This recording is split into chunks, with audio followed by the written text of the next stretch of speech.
نوجوان امروز درس یاد نمیگیره به خاطر که خوابش خراب است. خواب که خراب شد مغز درست کار کردن نمیتونه. بزرگترین تفریح برای مغز ما چیست؟ خوابتان به هیچ چیز خراب نکنید، حتی به خاطر درستان. 7 ساعت 7.5 یا 8 ساعت خوابتان حتما بکنید که مغزتان قوی باشه.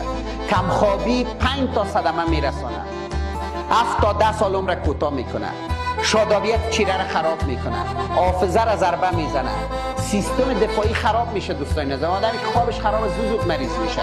بنان لطفا خوابتان خراب نکنید. بعد در مقابل هیچ جوان عزیزم صبح وقت بخوید، نمازکایتان بخوانید، یاد خدا قلبت آرام میکنه، دیسیپلین برات میده، سحرخیزی رو یاد میگیری، ثواب هم میبری، عمرتان طولانی تر میشه. کسایی که به نماز صبح میخیزه در هر ماه 3 روز از دیگرها که زیاد عمر میکنه، تا دیگه 8 بجه بیدار میشه، تو 3 ساعت عمر کردی. وقت هوای خوبم تنفس کردی، صبح کام میباشی، بدنتان فعال میباشه.